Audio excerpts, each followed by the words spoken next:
All right, today what we're going to do is take and do a copy of this little study by J.C. Leyendecker of this dude. And I'm just going to take a moment and draw it out. And I think there's something nice about even just doing like a little study of someone you admire their work. And Leyendecker is an interesting one because Leyendecker studied, I think, with Bouguereau. And, he's very, very talented. But he's also someone that Norman Rockwell, was interested in, loved his work. I think even moved to New Rochelle to live near him so he could meet him and stuff. So like Rockwell's idol. You can actually see a lot of Rockwell in his work, or a lot of Leyendecker in Rockwell's early work. Pretty fascinating. Just erase with an eraser, pick some of that up. So I'm going to paint today in acrylic just so I can try to do some things like washing over. But again, you can totally do this, of course, in oil. You can do it in whatever it is you want. That's the beauty of just studying, is to get in the studio, do something perhaps even daily, get into a routine of study, and then to let go. So it's not always, having to make some serious painting. All right, so then this comes up. His eye is sleeping. Looks like resting, at the very least.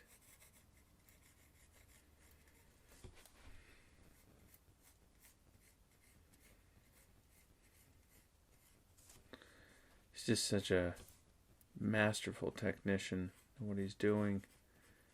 And stylized. Very, very stylized. It's work.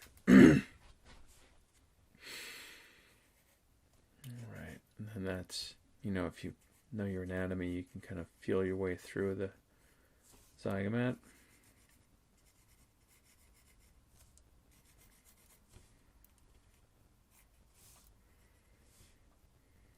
And the head just comes over here.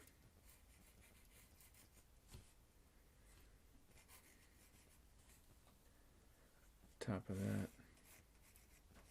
So much gesture, I don't know, life in his sketching, his little studies. He's painted from life. Recommend everyone do that.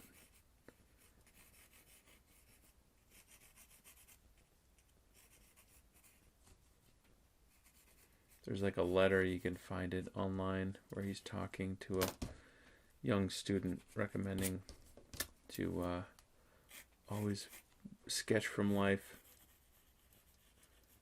not to work from photography. Look at that. And the collar is part of the design.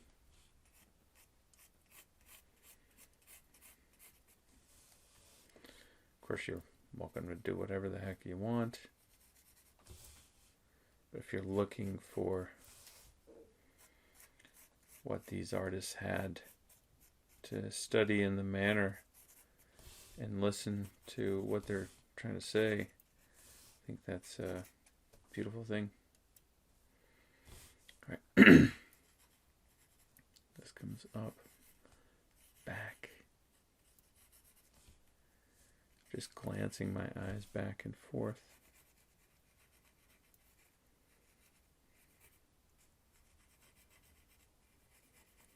All right. Pushing back of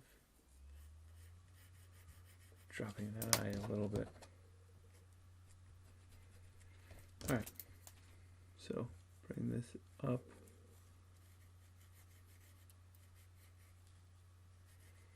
That allows that to open up a little bit.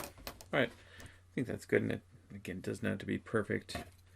I have loaded up the grab a rag. I loaded up the palette here.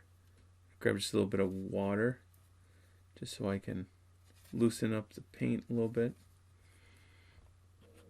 All right.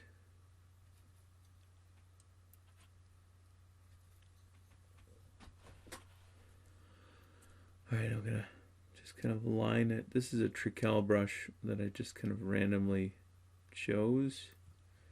It's a Protege. I've never used it before. I like that it kind of has a tip at the end, almost like a probably great watercolor brush. What that's going to do is just allow me to kind of use a little almost like calligraphy here and get in the sometimes referred to as a cartoon.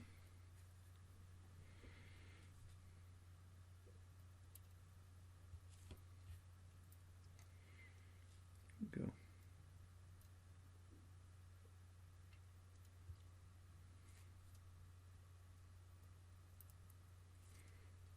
Cool. And then leave this to draw the end of that nose.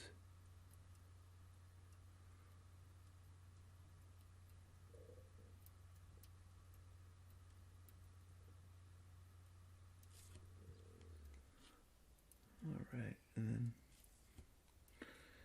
I'll probably go over this with a wash as I begin to build it. And obviously not using the same tools he painted in oil.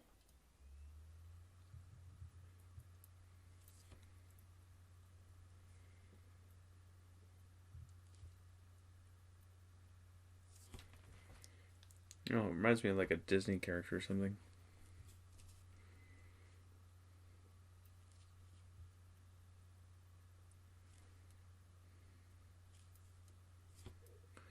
Like Disney characters are all about economy of line. All right.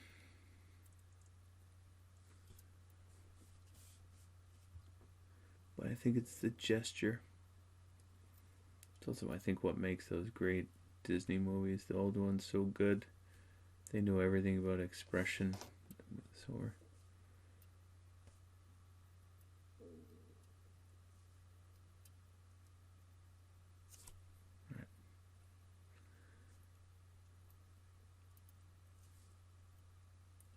you can just see the marks he's making here.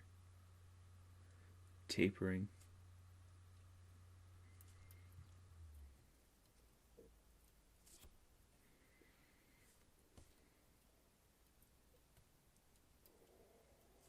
There we go.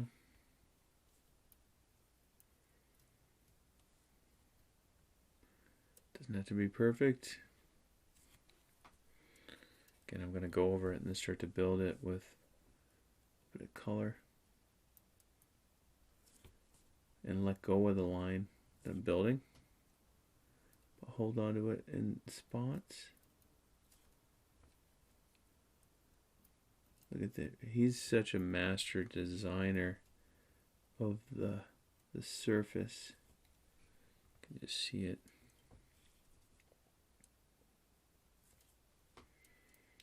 This right here, where he's just breaking that up.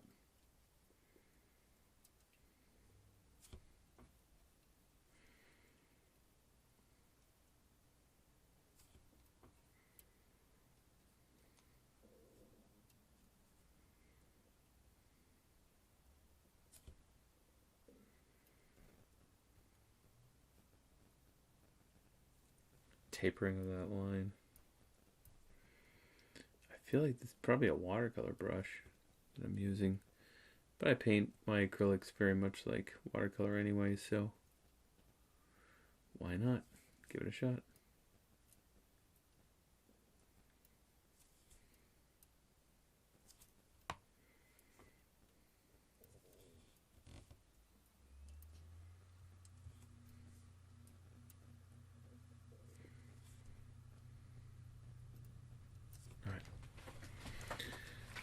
Cool, so that's good.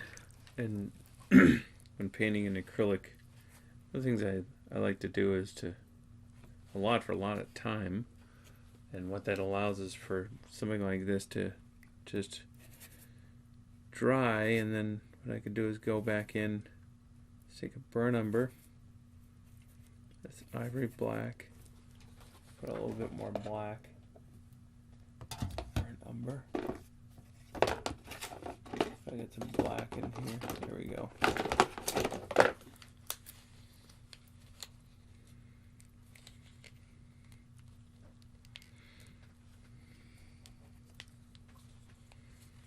Looks like I'm at the end there. Black. Alright. If you take burn umber, ivory black, and you mix them in oils, you get a nice neutral.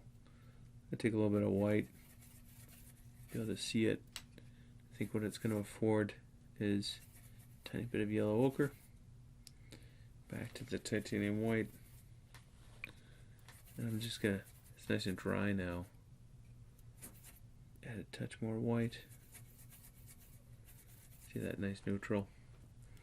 I'm gonna just go over the whole thing. Almost like a watercolor wash.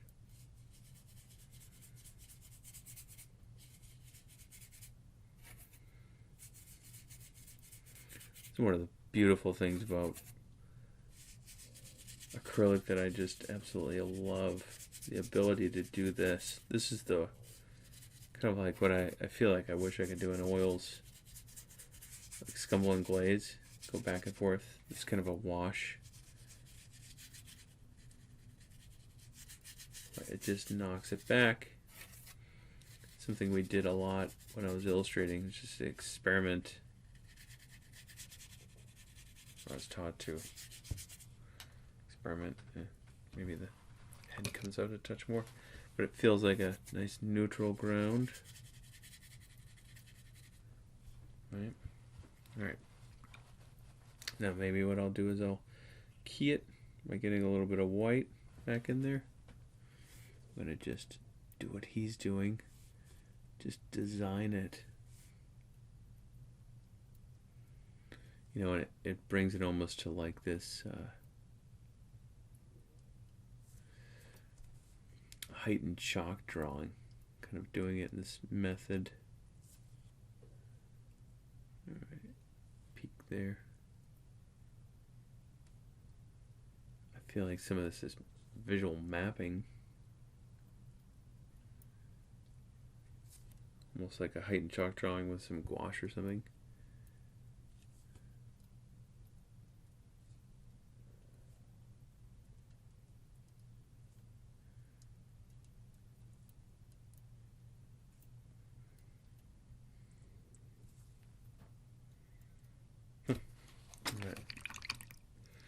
Alright, now I'm going to get some white. This yellow ochre. A little bit more white. This is on a cloth that is wet. Just going to go over. Get to build up the tone in there. A little bit of yellow, not too much. And then if I need to cool it, I'm going to grab the ivory black. If it feels like it's going to tip red, I can bring the red in. And kind of like a Zorn palette, or the internet's bonkers version of the Zorn palette, even though it's all not correct.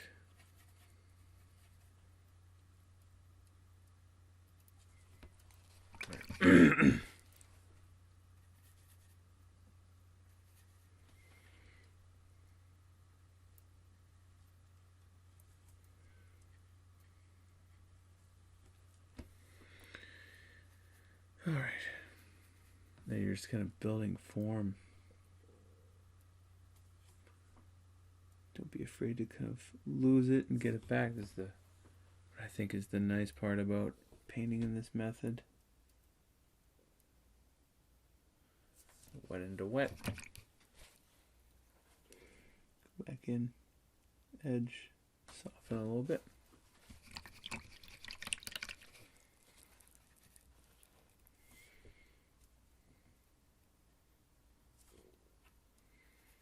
can't use too much water or it will just dry. It won't even take the paint and it'll kind of absorb it almost like watercolor or something. You gotta add some, like it's kind of almost like, it feels like kind of gouache painting to a degree.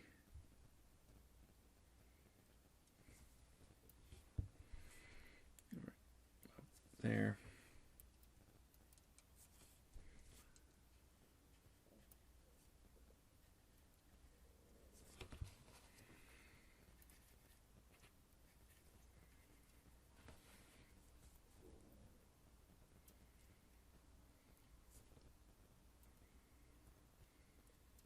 I didn't see all that red, but actually it seems like it's working.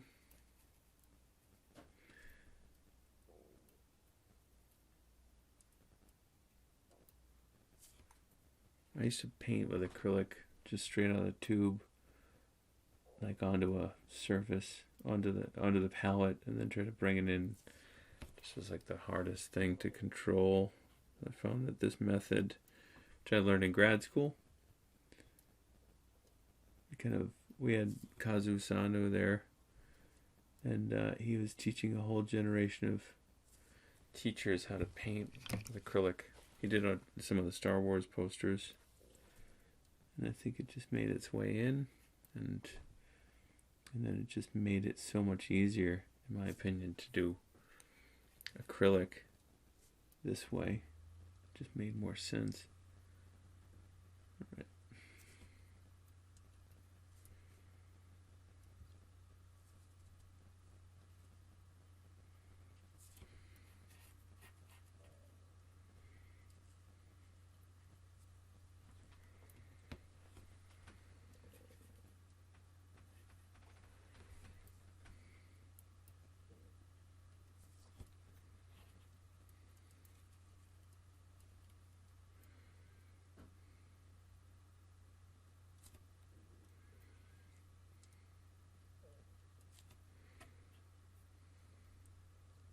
Black there. There's an edge of the eyebrow, softening it so it's not. Most people paint it on like it's a line, a bit more organic. All right, I mean it's already kind of feeling pretty good, so I'm gonna play it up with the cool. I think that's why he's even playing with a very limited palette. Leyendecker.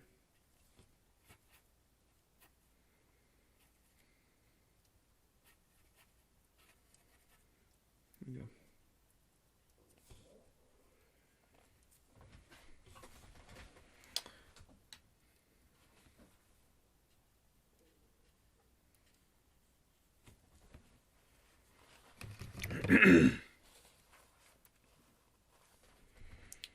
Bring a little black in there. And there. There. Go.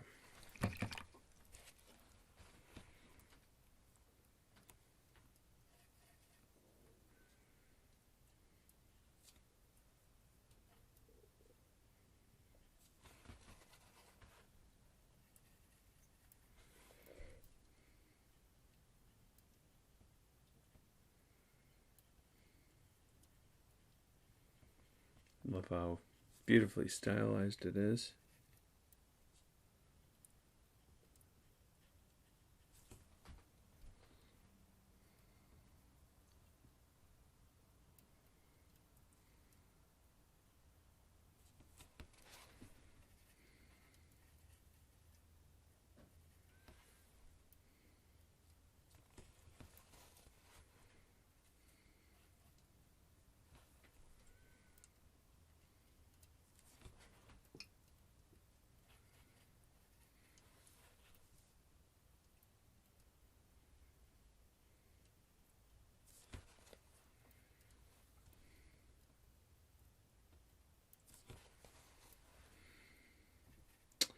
the trick of I mean, not to say that I have it all figured out, but from what I've experienced, it's really about just kind of wet into wet here for the making it, pulling it together. That's too much red.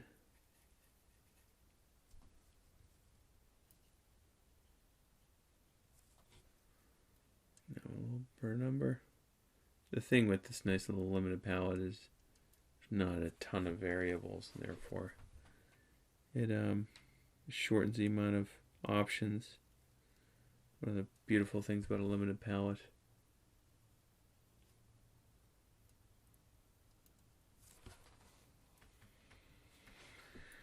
All right. I imagine in oil it's a little easier to kind of control these things. But of course, still its own set of disadvantages and disadvantages. All right.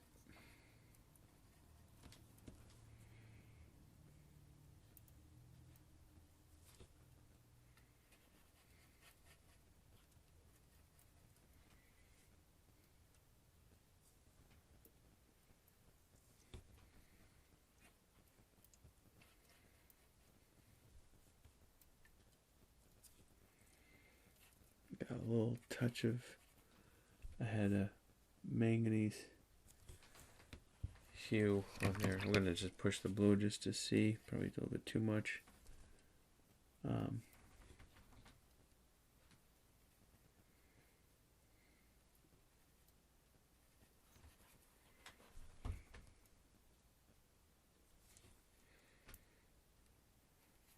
But there's the cooling. There's a warm cool in the whole thing that's happening. All right.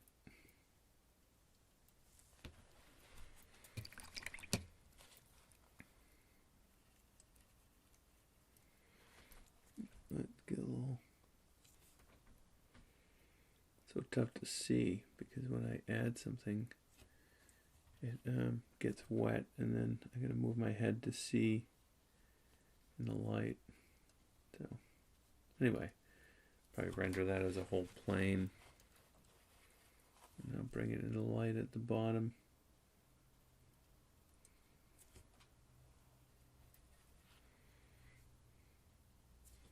So he had this beautiful kind of way of just, adding like a mark like that. Just kind of breaks it up. He's a great one to study if you want to get into unique mark making.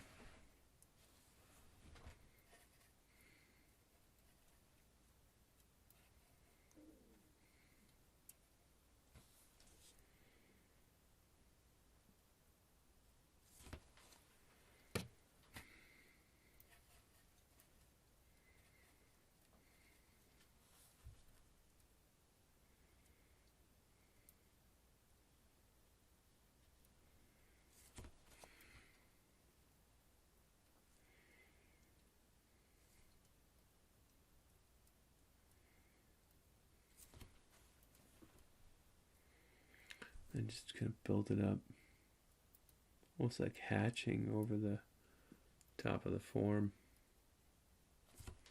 similarly to the way he's doing it. All right, I'm gonna get the little bit of the hair in just to get a little cool. And I'll see if I can wrap it up a little bit. The idea is that if you get a short amount of time to still study and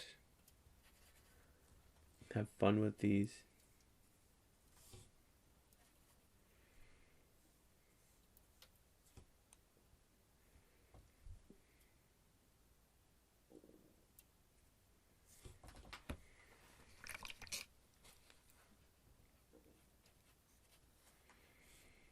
back.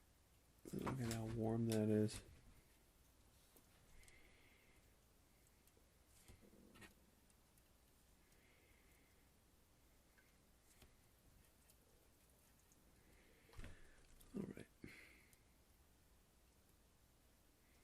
Notice how a lot of the ground is doing the work too. You know, because that wash just set the whole thing up.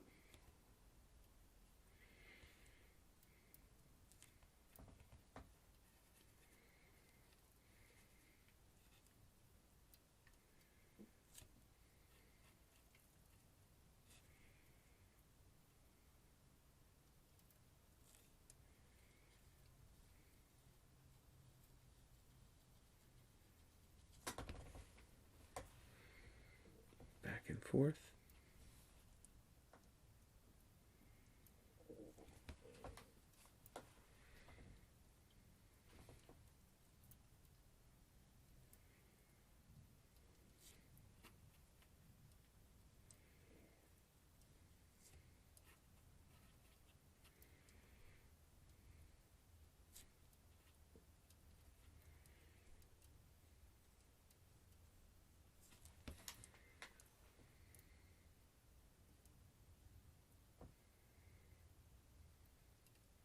Now, get some cool notes in there.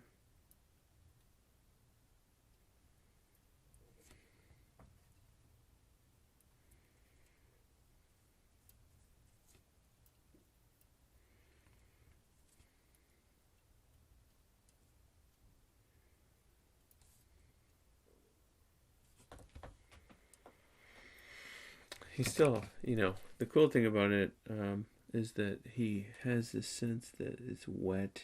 The figure, like, came out of the shower. You know, you add these little details like that, and all of a sudden it feels more like a Leyendecker, this wet sense of the whole form. I don't know how he did it. I'm very fascinated to kind of see it. But yeah, one of those things that the extraction of information would be, that's cool.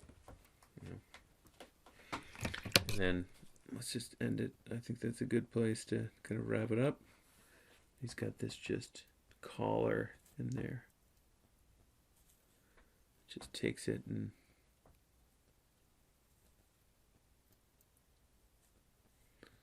places it as a head, you know, in space. Very cool. Anyway, kind of natural, kind of not. A couple things I would clean if I had a little bit more time, but just leave it there. And onward, you know.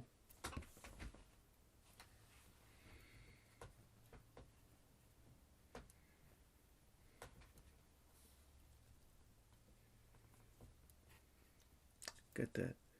Try to get a little of that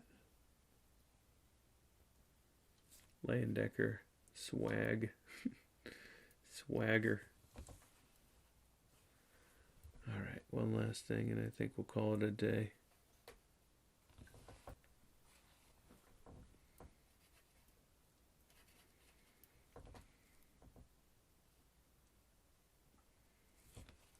Feels like that side has to a little bit more. I always say one last thing and then I work for another 20 minutes. So hopefully that doesn't happen. But look at that. Even the white.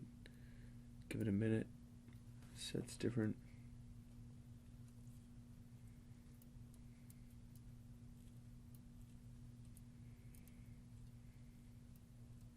I guess it's definitely one of the pros and the cons of the medium.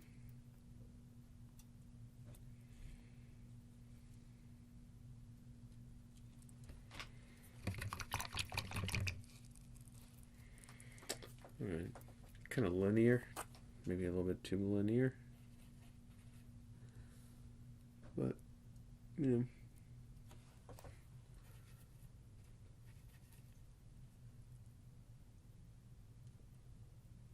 Get rid of the lines a little bit.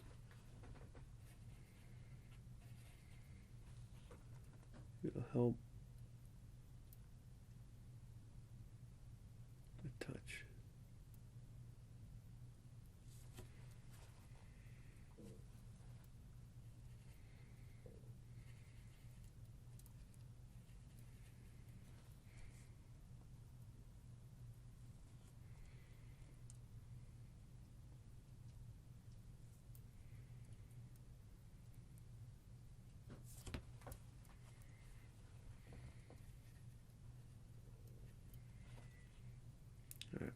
maybe a little more in there. That's the thing in oil, you do this and it does it, and you can leave it. And here you do it and it dries a little darker sometimes. And then you gotta go back again. Yeah, it is what it is. Alright.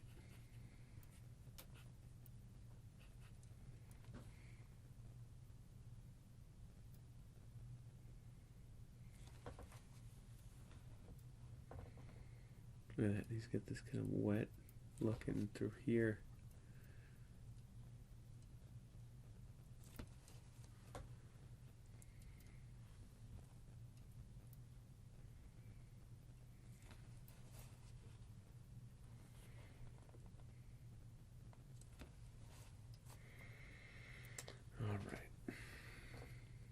Alright, I'm gonna wrap it up this time. I said I was gonna already.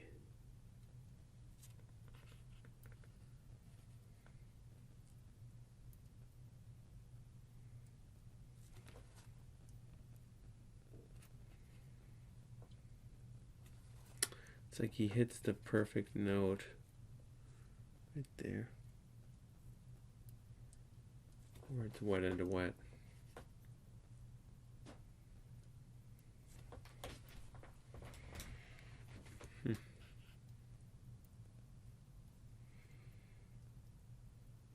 I'm convinced he probably had a color like raw